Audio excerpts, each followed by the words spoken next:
And just so everyone's aware, we're going to record this webinar, and the recording's been started. But thank you. Hello, everyone, and welcome. I'm Penny Swords, and I'm one of the Mentor Walks local leaders here in Vancouver. I'm so happy to be here today with you for Mentorship Matters Insights for Women Entrepreneurs in Business. And this is a special event. It's our first ever webinar that we're running in Vancouver for Mentor Walks. And it's to celebrate Women's Entrepreneurship Day, which is a bit of a tongue twister sometimes for me. For those who aren't familiar with Mentor Walks is a global non-for-profit mentoring group for women. And we match aspiring women with senior leaders in our community to have conversations while we're walking in a beautiful scenic environment downtown. We launched in Vancouver in 2023, and we have since supported women from a wide range of industries. We walk 6 times a year, and our final walk is coming up next Friday, November the 21st. I'll put the link in the chat if you're interested to learn more.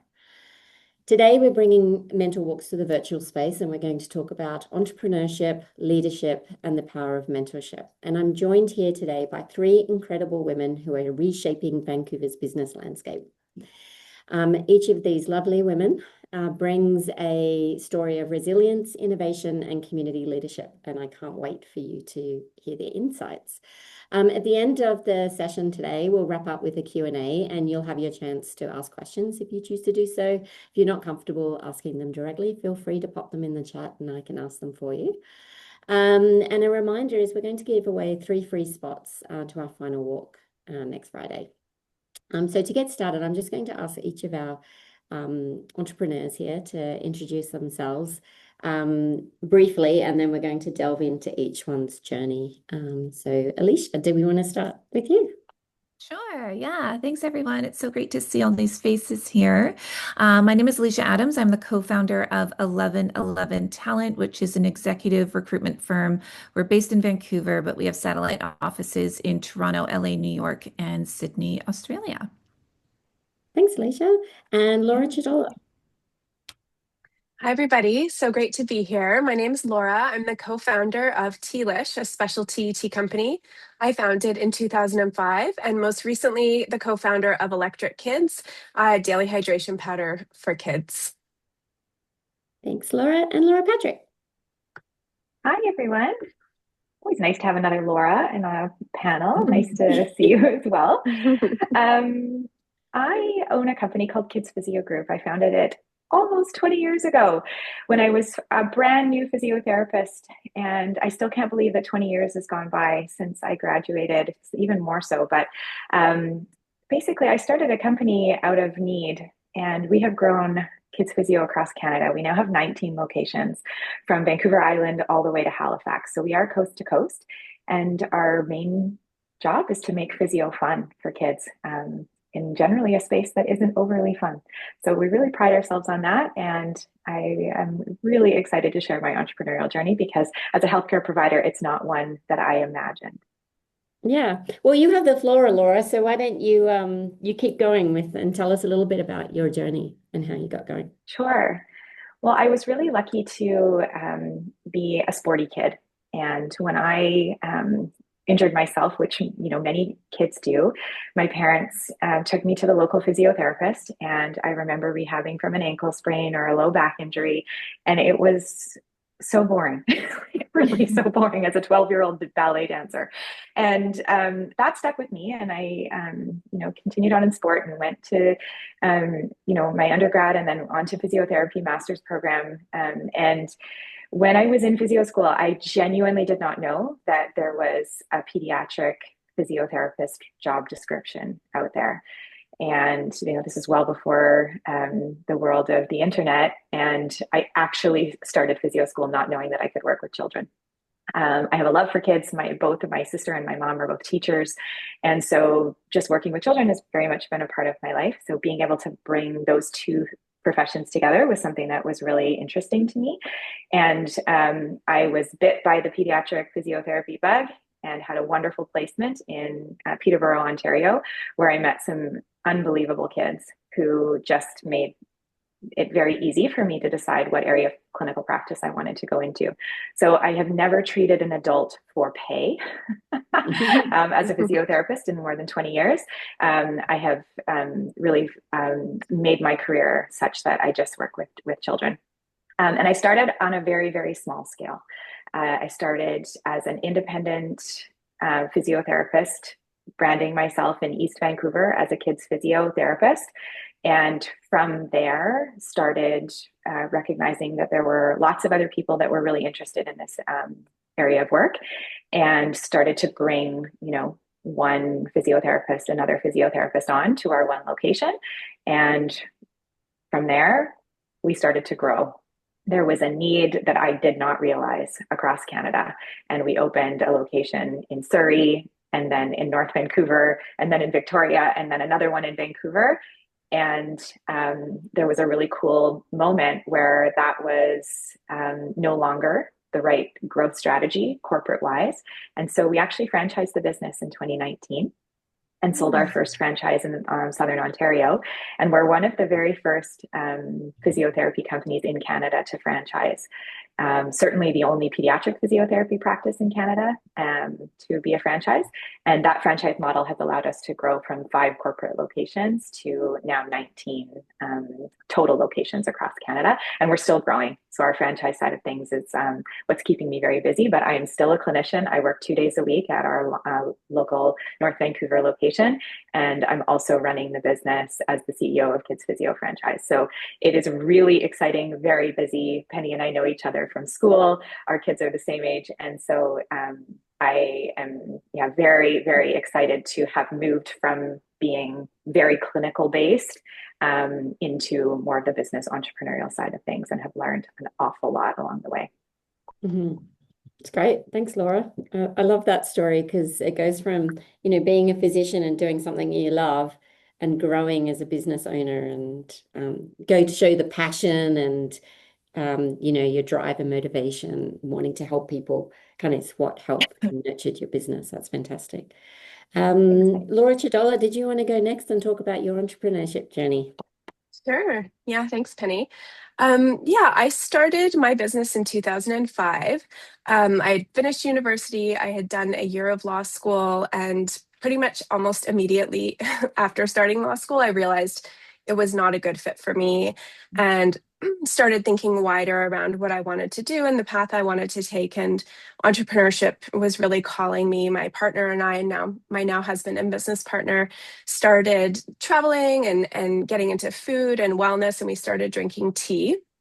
And we were drinking it every day, and we were like, where can we get more of this? It's so delicious. And there wasn't really anybody at the time. Now things have changed quite a bit in the tea industry, but at the time, there was nobody really servicing that kind of modern need for tea. So you could buy tea at the grocery store or the kind of old-timey tea shops. So we saw an opportunity in the market to present tea in a really fun and modern way, because it's something that we were searching for ourselves and felt like everybody needed to know. So in 2005, we opened our first retail store in Toronto, and that was about after a year of proving the concept. So we traveled around to different summer festivals and set up, and served iced tea and made sure people were interested in what we were doing, which was like an evolution of tea. And so everybody loved it, and we were creating these really beautiful, amazing beverages. And then opened our first store in Toronto and had a little cafe where we were serving, matcha lattes and tea smoothies and all these different creative tea drinks, along with over 100 types of loose leaf tea and a bunch of tea accessories, we call them. So really cool teapots and all these things. So we had a retail store in Toronto. We moved locations a few times for about I think 17 years. And along the way, more tea companies entered the market. Tea gained in popularity quite a bit, which allowed us to grow into wholesale channels. So we're now sold in gift and grocery retailers across Canada. So we worked with large and small retailers in Canada and in the US, like Indigo and Macy's. And now we're sold primarily, I would say, in grocery stores, cafes, and restaurants, with a heavy on e. So it's definitely an road of like lots of pivots and evolutions of the brand over the past 20 years. And in that kind of evolution, I started working on powdered beverage concepts. So using powdered fruits and teas and things to make beverage consumption easier and healthier because you're ingesting the entire plant. And that's sort of what led to the creation of my new brand, Electric Kids, which is a daily hydration powder for kids to replace sugary sports drinks, juices, and to get kids to drink more water. I have two small kids myself and saw a market need there. So beverage on for life, it seems, but really excited about this new phase of my journey. Thanks, Laura. Also a very Yeah, exciting journey. And I yeah. have a whole drawer of Tealish teas at home. They are really, really delicious. But I love that you expanding your product range and expanding your business and horizons and hitting new markets, because that really is a different market than what you've been going after in the past with tea. Thanks. And Alicia, tell us a little bit Yeah. about your journey. Sure, yeah. So, my co-founder and I are actually just celebrating our 10 years in business last month. But I have been working as a recruiter for over 20 years, and I started my career working in-house with really high growth global brands. So I was leading recruitment functions with brands like Lululemon, Aritzia, Kitten Ace, Cactus Club, and kind of learning the ropes and building my networks. I always knew I wanted to be an entrepreneur. That was always kind of the longer term vision for myself, but I had no idea what that was going to look like. Like, I didn't know if I was going to develop a product, if I was going to open a store. It certainly, to be honest, was not open a recruitment agency. But I think that's kind of the fun and the reflection of my journey is, not knowing where I was going, and it's not always a linear path.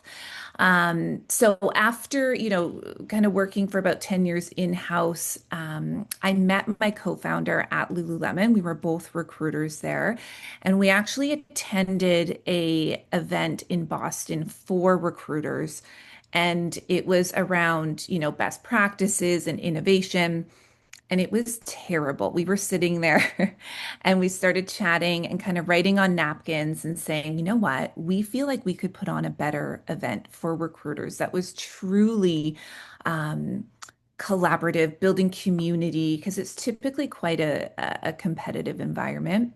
So we came home from that conference and really quickly put together kind of a grassroots, community oriented conference for recruiters.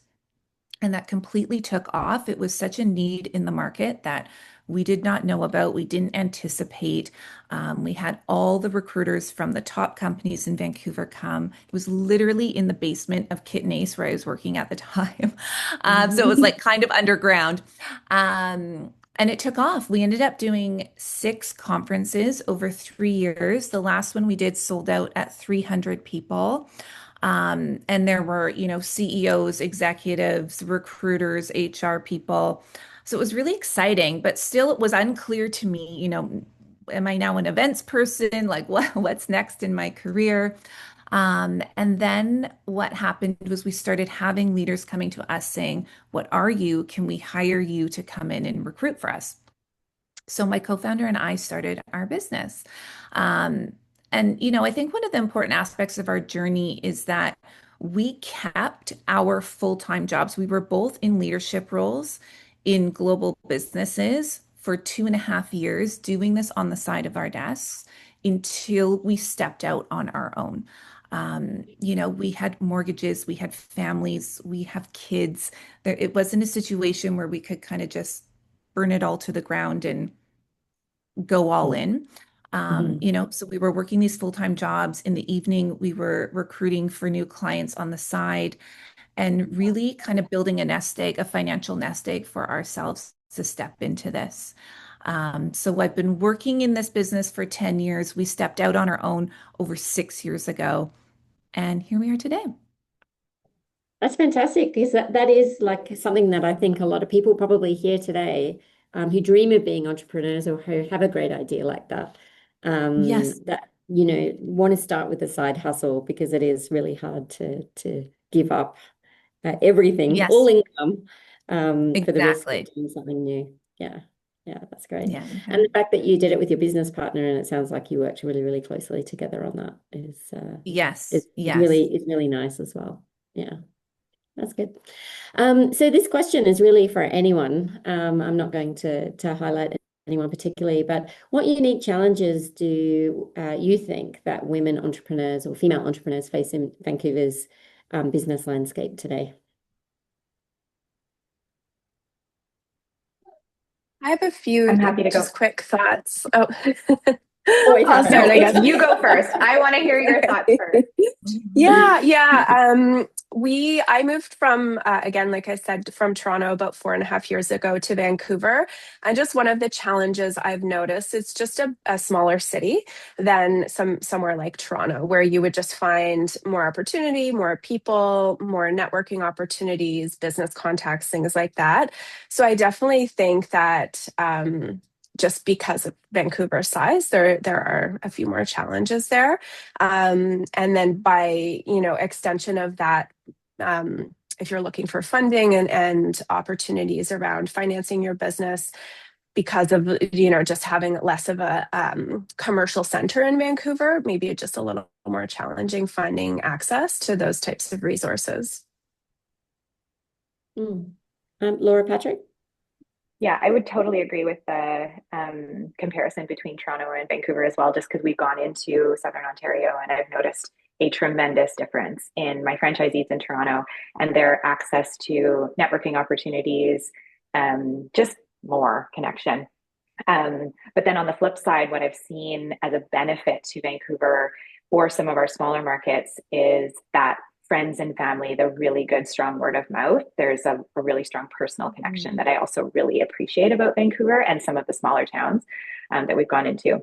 Um, for women, the hardest part, and I see this not just even with myself, but also with some of my franchisees, I have a really unique lens now where I'm selling a business to another often young woman.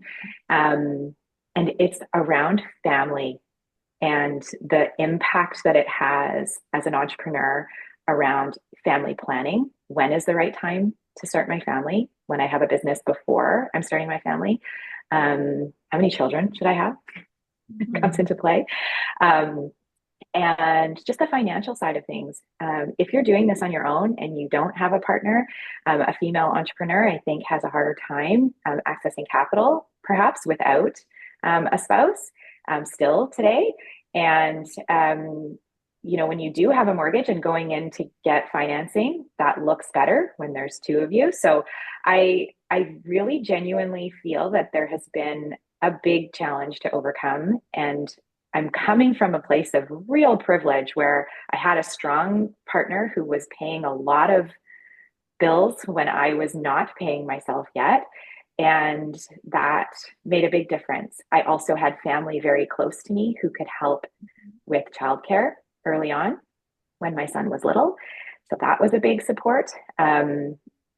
But if you don't have some of those things, I really recognize, and I've seen it repeated a number of times, where a young female entrepreneur might have to balance a little bit more and have a few more uphill battles to advocate when it comes to access to capital. Mm. Yeah, really good points there, Laura. And I mean, I know Laura and Alicia, for you, you started families during your businesses as well. And so how did you, Laura was lucky enough to have family nearby. How did you manage that? Yeah, I did as well, actually. My mom moved in with us. She lives in our suite and looks after our children. And honestly, Yeah. I could not imagine doing this without her. So again, that's coming from a place of great privilege. To have that. And, to kind of dovetail on that, I'm so happy that both the Lauras brought up the financial aspect because I don't think we talk about that enough as women. The burden, the stress, obtaining capital, saving, which was the route that we went down. So,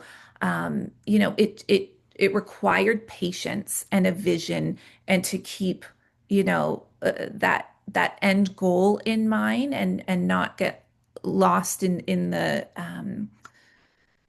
just the shuffle of trying to make it to that point. Like, to be very specific, my co-founder and I had a number in mind. We wanted to be able to pay ourselves our regular salary that we were making while we were in-house for 3 months. And that was the number that we landed on. And it took us 2.5 years to get there.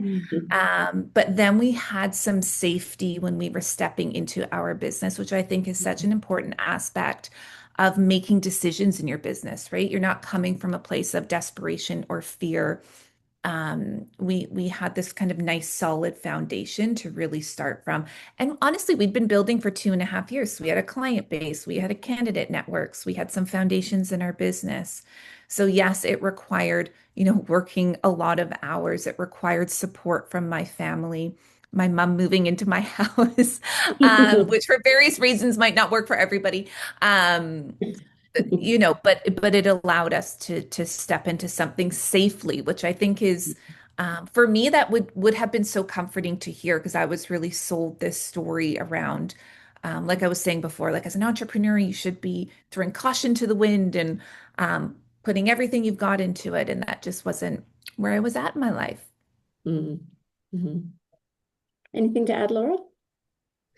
Yeah, for us, we did have our family when we were more focused on retail. And so we sort of arranged it that we lived close to our retail store and had our warehouse close to our home as well, so that we could share in childcare as well as pivot if a kid got sick or something. So we did have support and arrange sort of our business flow that we were close to home. And then I had my parents living 3 hours away from us at the time, and they would come and visit quite a bit and care for the kids. And then in addition to that, there was a lot of help with babysitters, and we had a part-time nanny and some daycare. And so it was, I just think everybody needs to build their flow based on what works best for their life. There is no one way to do it. And what worked for us back then, obviously we're not doing the same thing now that our kids are older, but definitely like needed the help. I wouldn't have not have been able to do what I did without a nanny and a babysitter and my parents coming. And so, yeah, lucky to have figured that out and been able to do it. But it's, I think you just need support around you and whatever that looks like. Yeah, for sure. Well, thank you. So what about opportunities? Like, moving on, there's challenges that we see, but what do you think are the biggest opportunities for female-led businesses in Vancouver? Anyone want to go first? I have some thoughts on that. I've been this transition into a business based around kids has been really amazing, because I almost feel like I'm able to work while I'm doing my mom stuff. So if I'm talking to another mom at sports, I'm also talking about the business. And so my work life and my personal life are meshed a little more, which is making things easier. And so I think definitely in the Vancouver wellness space, there's lots of opportunity. I think a lot of trends start on the West Coast. And so anybody who's getting involved in climate tech or wellness, and then in my case, I think there's huge opportunity in the kids space. I'm seeing, there's a lot of solutions that companies have come up with around making adults' lives better, but a lot of those businesses have not been created yet for kids. So obviously, Laura, you're doing kids physio, which is amazing, but I think there's a lot of opportunity in the kids space, and will allow moms specifically to kind of work at the same time as they're managing their families. Mm. I always found kids Uber. There was a need for kids Uber when I was taking kids to and from activities. I love that. That's so true. Yeah. I would add as well, we really carved out a niche for ourselves in recruitment agency world, which there are literally hundreds of agencies. And we're like, does the world need another recruitment agency? And we work across industries. So we work in retail, apparel, CPG, beauty, tech. But the through line is we work with purpose-led companies. And this is where we've really carved out our niche. This is important to us. It requires values alignment. We want to feel good about the candidates and where we're placing them. And what that means is that, the clients that we work with have a purpose, a mission, a vision bigger than the product or the service that they're offering. And so you can see that with both Laura and Laura's businesses. They're purpose driven, there's a value alignment there with their clients. And I think women do this really well. It requires, EQ, emotional intelligence, a strong mission and vision. And ultimately, what it's done for us is it attracts the right clients. And this is where I get the most fulfillment out of my work. So I think purpose-led businesses are kind of digging down into why you're doing what you're doing, who you want to work with, who you want to attract into your circle, is a huge opportunity for women. Mm-hmm. Yeah, and I see that being of benefit as a women-led business working with children. We do have men in our company, and they're some of the best physiotherapists actually for young boys to have a male physiotherapist who's really playful and wonderful. So we love our male physiotherapists on our team. But as a women-led business and generally speaking, pediatric healthcare, there's a lot of women on our team. So we are a very heavy focused women business. Many of my franchisees are women as well.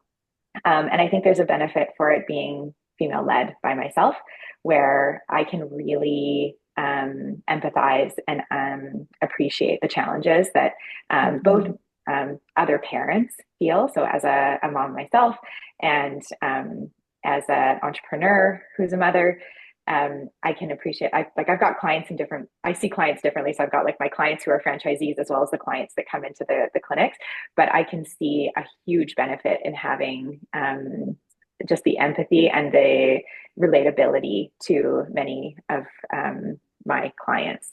That served me very well. Where it didn't serve me very well, and this is a great segue into mentorship, was when I was brand new in the space. And I was not a mother yet. I had the skill set and the wisdom to be able to support parents of injured and disabled children, but didn't have the skill set of having a child myself. And so I really struggled of being sort of an imposter in this space, where how could I be giving really good medical advice to a family when I couldn't possibly understand what it looked like to take that child home and raise a child. And so I had this wonderful mentor named Madeline Shaw, who was the founder of Luna Pads, which is now Isle, which is one of the first period-based underwear companies in Vancouver. And she was the champion of that. And I met her through the Forum for Women Entrepreneurs, which is now the Forum, many years ago, like 15, 16 years ago. And I remember going to her and saying, she said, you have to network with the women entrepreneur circle. You have to, the mompreneur, it was the mompreneur circle back then. You have to network with the mompreneurs. It's like, but I'm not a mom. She goes, yeah, but you have a business that has a solution for mothers. And so you need to be there. You need to advertise your services. And so it took somebody else seeing what I couldn't see and recognizing that I was an expert in this place, and had the empathy and maybe not yet the personal experience, and recognizing that you can step into those shoes well before, or even if you don't have. And some people will never have children. And so it doesn't mean you're not going to be really good at working with children. But it was a belief that I had. I needed to be a mom before I could be really an expert in this. So having somebody outside come in and say, actually, Laura, no, I see you're very good at this. And here's just a different thought to sort of put on. And it is something that we talk to a lot of our young physiotherapists about. Physiotherapists graduate usually when they're about 22, 23, 24 years old. And the vast majority of them don't have families yet. And for those who are coming to work at one of our clinics, we make sure that we're doing a lot of soft skill education around talking with families, and what to be able to expect from a family of what they can do. So you're coming in, you're getting support. And now I'd like you to go home and do this home exercise program with your child. Oh, wait, you have 3 children. Okay, when are you going to get that done? Making sure that you have the ability to be able to see the whole picture. What does the family dynamic look like? How much time do they actually have? How much finances do they have in order to be able to pay for service, etc.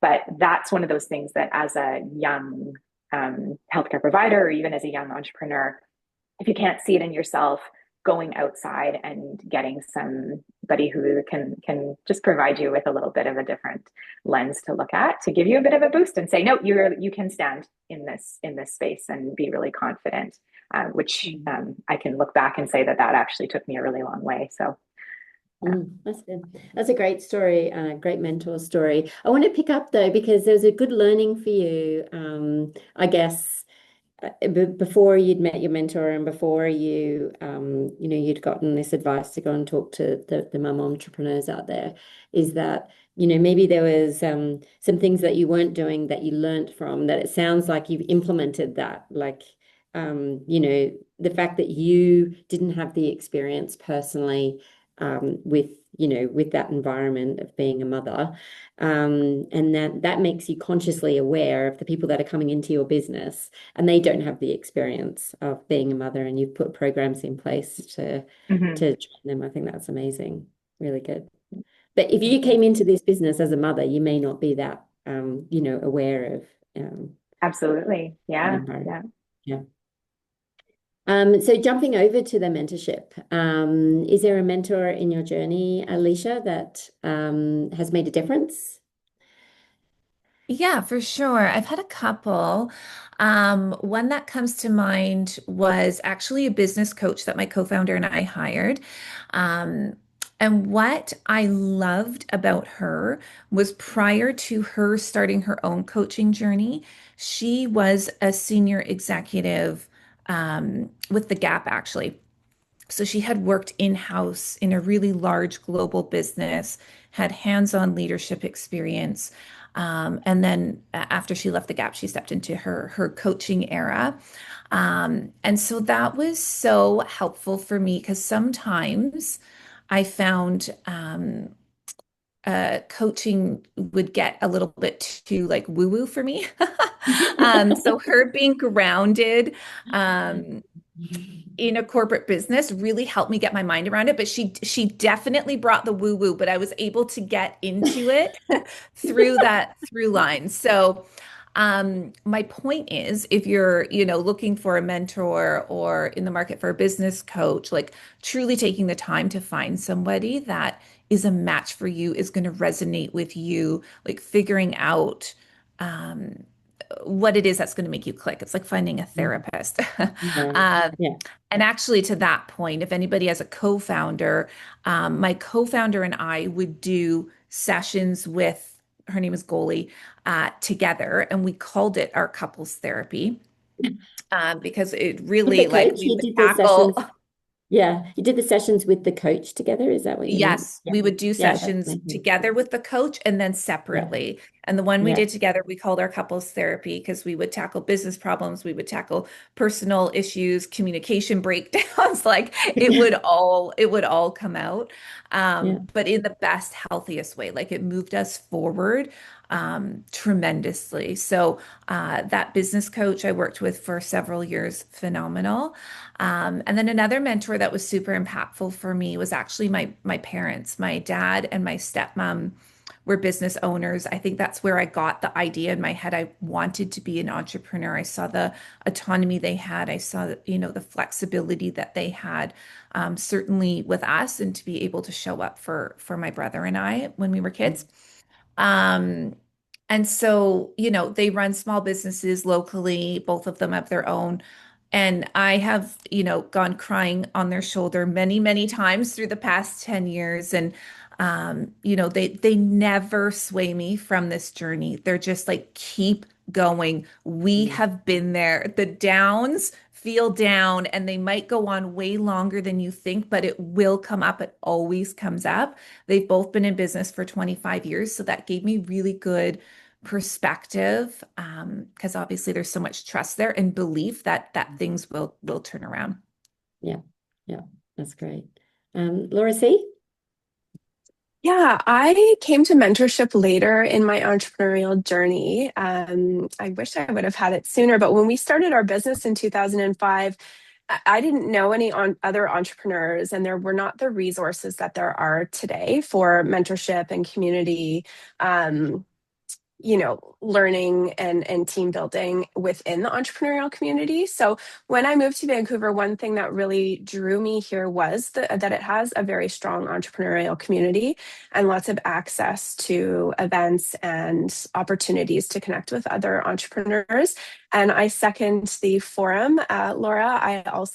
That's where I found my first mentor, the Forum for Women Entrepreneurs. And I would highly recommend that as a starting point. They have amazing courses that you can take to just kind of brush up on skills or just learn skills for the first time. So if you're not going directly to a mentor, you're just getting kind of like the high level education there. And then you get to be paired with a mentor who, has the experience and can really help you answer all those questions that might keep you up in the middle of the night, or that you want a shoulder to cry on, Alicia, like you said. So you've got someone to call or talk to once a month, that you can bring all of your questions to. And so that was really helpful for me, just in terms of like knowing that what I was experiencing was normal for entrepreneurship, because for so long, my husband and I had been doing it on our own without a lot of mentorship. We had hired business coaches and things along the way, but I do find that like mentorship is what for me was a little different than business coaching, because the mentorship aspect also has helped me encompass self-development, self-reflection, showing up in business with purpose. So going a little bit beyond the nuts and bolts of the business,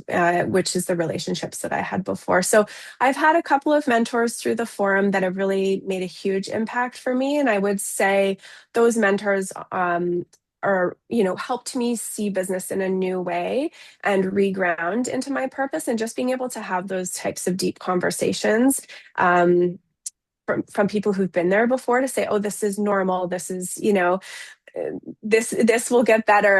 That has provided so much value for me. So I would say the sooner you can get a mentor, the better. Great. Thanks. I think, Laura, you all really talked about, the highs and lows of building a business. How do you maintain balance and motivation through those highs and lows, particularly the lows? Particularly the lows. Well, I have a business best friend, and I don't know what I would do without her. She's also an entrepreneur, and I met her 15 years ago through the forum. We were at very similar stages of our business. We met actually at a mentorship mixer. She was there to be a mentee. I was there to be a mentee. Our mentors were there. It was actually our mentors that connected us and said, hey, you guys have very similar businesses. I think it might. Anyway, she has become one of my dearest friends, but we have this relationship where she's a sounding board. She's not my coach. I have a coach. But we agreed to do this together. We took a very similar leadership training course over the course of about 5 years, and had the same leadership coach, and we attended the same Zoom meeting together for our coaching. And then what ended up happening is we sort of outgrew that, but we've maintained this ability to connect together. And we've spoken actually at different events about the relationship that we have, because it is so helpful to be able to pick up the phone, to talk with somebody about, like, I am really annoyed with this. I'm annoyed with this employee, or I'm annoyed with this contractor. Here's my solution. Here's what I'm thinking of doing. She knows me. She knows my values. She knows how I would like to handle it if I'm not overcome by emotion or anxious thoughts, or feeling very hurt maybe in that moment. And it's a slow down sign for both of us, where we can pick up the phone and be able to have a conversation and say, how does this sound? What do you think? We'll go back and forth about it. And it allows me not to ever respond too quickly to a challenging situation. So that can either be somebody or a practice. There's certainly different ways. I think you can be more thoughtful and slow down and take a pause. But for me, because I have that one person that I can pick up the phone and call, she's actually the only person that I talk to on the phone regularly in my entire life, I think, other than my mother-in-law, maybe. But usually it's a texting relationship with a lot of friends and colleagues and whatnot. And she is that one person where we'll pick up the phone and we'll talk for 15, 20 minutes and be able to come up with a solution. So that has been hands down probably the largest benefit of finding somebody through mentorship and growing up together in the entrepreneurial space, recognizing that we aren't in each other's businesses. She knows about my business, but we're not business partners. So there's a lot of, she can challenge me pretty significantly where we wouldn't necessarily need Alicia to go and get couples counseling afterwards, right? Because you're not needing to manage and maintain that relationship. We do that sort of differently. But yeah, anyway, her name is Jen and she's phenomenal. That's great. I love that. Laura, what about you, Laura C?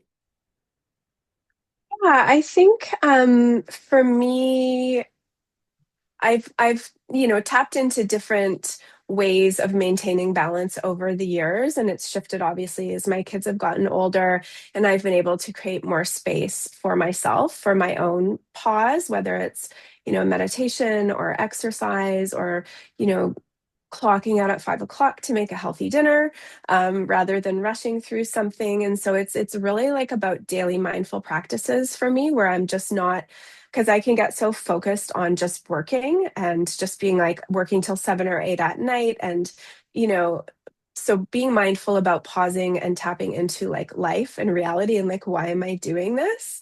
I have these beautiful kids around me. And so making sure that I'm, giving my relationships attention and also attention to like my inner self and, cultivating that inner practice. And then seconding Laura, like having a few close female entrepreneur friends has been game changing for me because, there is a bit more flexibility. So I can pick up the phone in the middle of the day and call them and be like, this is happening, or what do you think? Or they'll call me and say, can I just have a minute? And so having a few people that you really trust and value their opinion, even though like it might be a little different than yours, like sometimes I call and I want somebody to, agree with me or sympathize, but maybe they'll give me a different lens. And I'm like, okay. Yes, that's why I called you, even though thought I just wanted a shoulder to cry on. So yeah, having those different relationships is super important. So yeah, that's what I would say. What has been really helpful for me to maintain the balance, and also knowing like when I'm starting to feel like noticing, oh, I'm a little edgy, and like getting a handle on it before it becomes like a bit out of control where like I really, really need to pause. So if I take those daily pauses, I don't need to go and like take a whole weekend off or something like that. Yeah. I love this term, business best friend. I've never heard that, and it's perfect. Everyone needs one. That could be a spin-off of Mentor Walks. Come get your business best friend. Just to kind of dovetail, I think very similar practices. Ultimately, I think for myself, like managing my mental wellness and the peaks and valleys of entrepreneurship is the name of the game. I think that's what separates someone from being successful in this world and not. And just understanding, like Laura, what you were just saying, like what those levers are you need to pull and what's going to work for you. Like for me, moving my body, whether that's going for a walk or working out, is essential. Like I have to do it every day. I used to do it for vanity's sake, and now I do it for my mental wellness, truly to manage my day-to-day work and life, right? And I think, I just think figuring out what your levers are, making them a practice, making them a priority, and managing and having people, a community to support you mentally is imperative. That's great. Thank you. Well, it's 1:45, and I want to allow some time for questions at the end. But to wrap up, I just wanted to ask each of you what's the one piece of advice that you'd give to a young woman who's considering starting her own business today? I would love to go first Okay. because I feel very strongly about this question. And I answer it the same way all the time. You really have to love your business. You have to love what you're doing, because it's not going to be easy. There's moments that are not easy. And if you really believe in what you're doing and you love it, it's really easy to wake up every day, even if you've got a hard day ahead. And so it feels like I've had to lean in heavily to that at times. But on the flip side, if I was like, oh, I just want to give up, I just don't want to do this anymore. But when I can think back to the reason that I started this business, and in fact, we actually asked some of our employees this question in their onboarding guidebook. And it's what brought you here and what would keep you here. Let's go back and remember that. So when we have some of these hard times in your work or in your life, you can go back and just really remember why. And if things have changed, it's totally okay. But I know that my life hasn't changed enough. It's been, 15 years since I opened my first clinic, 19 since I started as a pediatric physiotherapist in private practice. Nothing has changed in my love for working with this population of people day after day. The minute that it does change, though, it'll make it really easy for me to be able to walk away and say, no, this isn't where I want to spend my time any longer.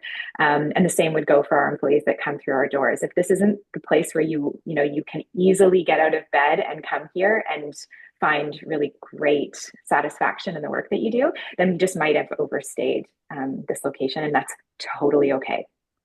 That's good. Thanks, Laura.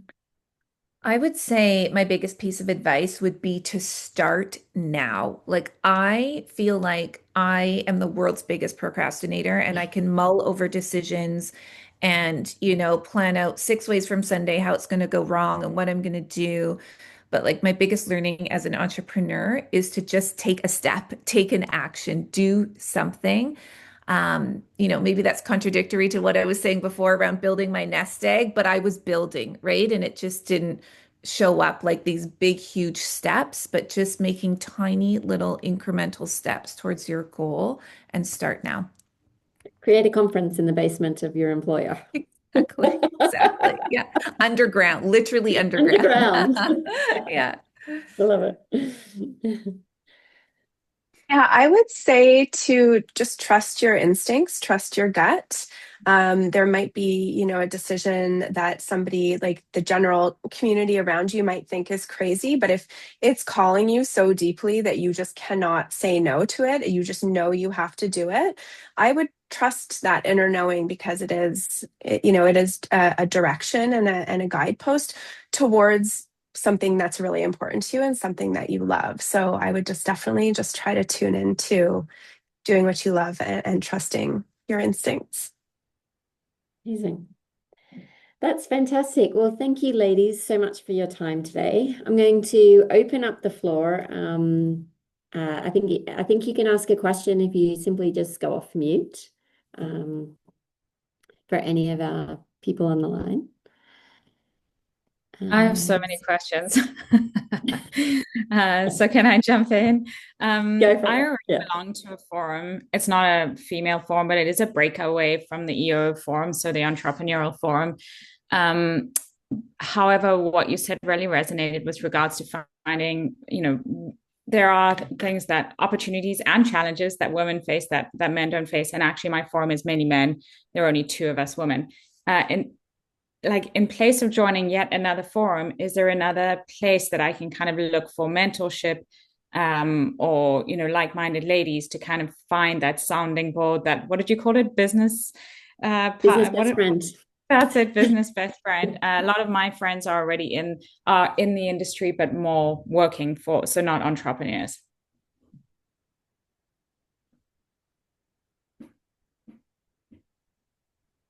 I can try and speak to it a little bit, Yeah, but it's just go that ahead, my original connection was through the forum so long ago. And so I built this relationship with my business best friend very much over time. So I'm not necessarily familiar with where the best place to go to do that now.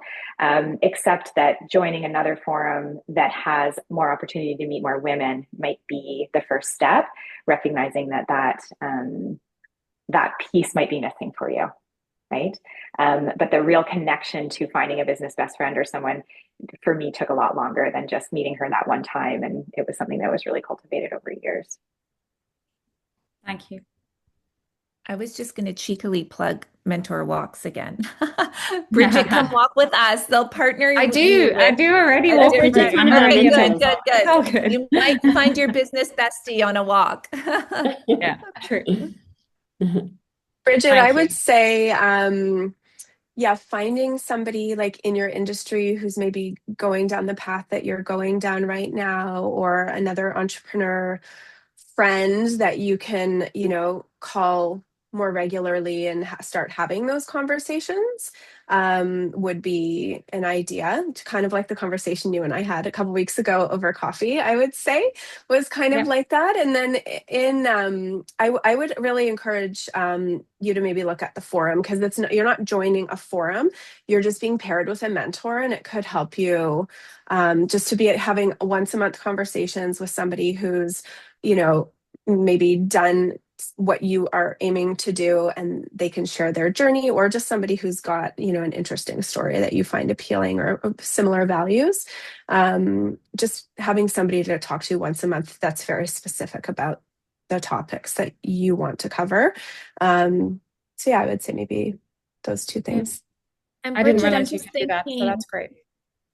Yeah. I'm just thinking, I know this is so simple, but the power of social too, right? Like I actually think that we found our business coach through putting it out on LinkedIn, on our Instagram, and you never know who your network has in their back pocket or could connect you to, right? So I know it's, being a bit vulnerable, going out there and saying that you're looking for somebody, but you never know what can show up there.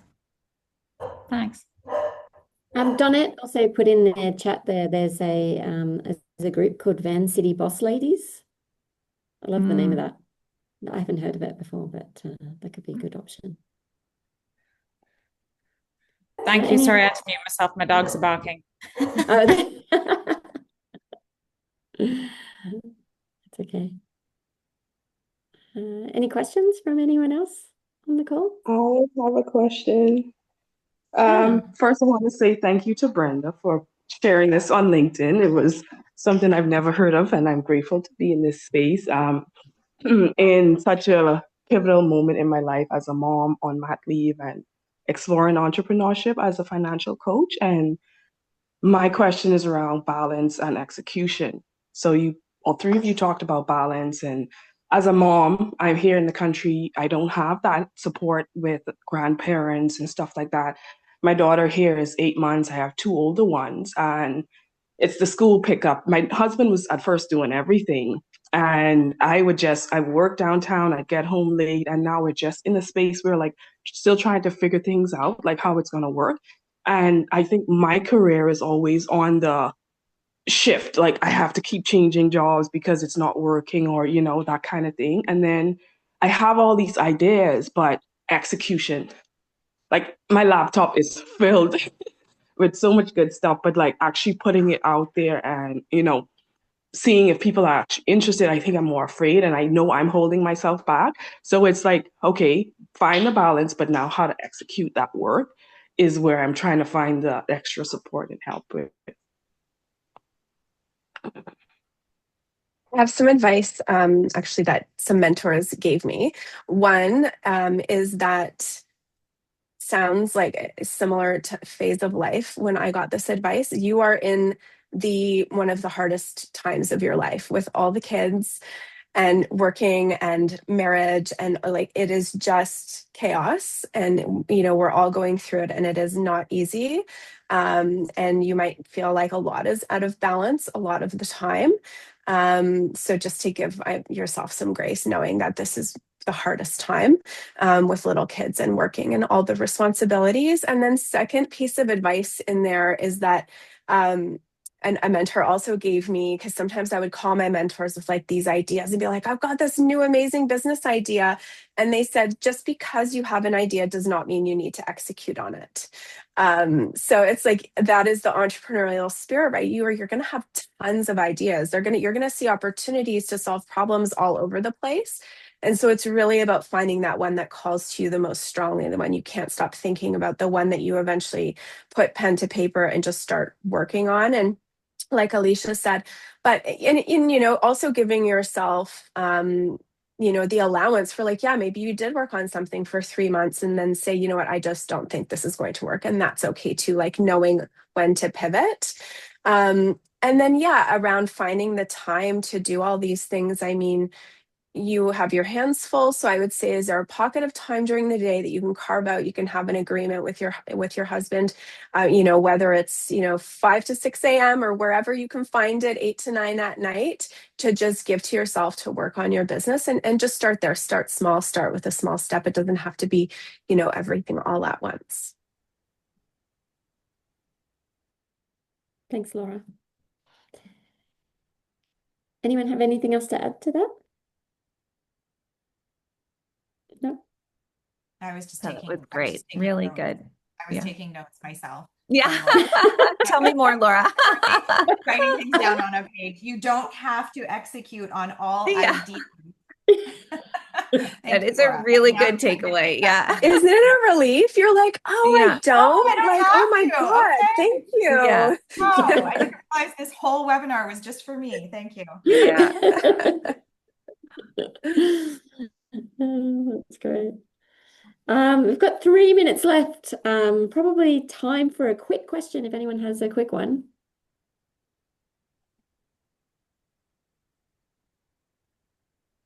I have one. It's not a quick, unfortunately. Go ahead, Jana.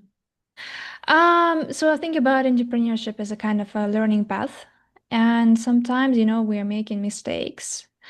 And I'm curious, like, have you ever felt guilty about your decision that you made before? And if you had this feeling, how you used to deal with it? What you've done, how you analyze the situation, like how you overcome this feeling? Yeah, I mean, I can speak for myself at 1,000%. I mean, I think we've all made decisions personally and professionally that maybe you regret or didn't go as you'd planned.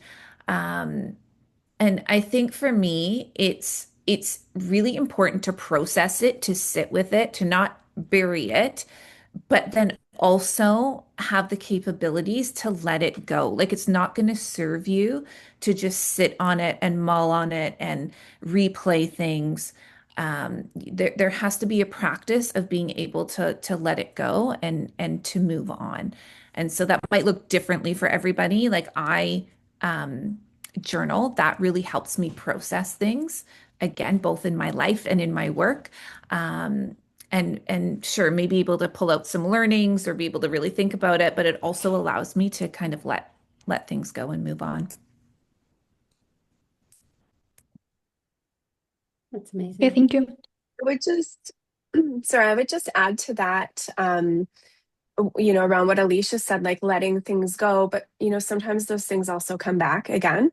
And so just practicing and building that muscle around like maybe moving through it more quickly the next time, or getting to that place of giving yourself grace and forgiveness again more quickly. So each time you do it, maybe you focus on it for a less time, and then all of a sudden a couple of years go by and that's not an issue anymore. But also realizing it might just not happen overnight. Yeah. That's good. Okay, we're at 10:59, so I'm going to leave it there. Thank you everybody for joining us today, and thank you especially to our panelists here. These lovely ladies are very busy running their very successful businesses, so I really appreciate you joining and sharing your insights and wisdom with all of us here. So thank you. Everyone enjoy the rest of your week and your weekend. And thank you. hope to see you next Friday at the walk. Thanks, everyone. Good to see you.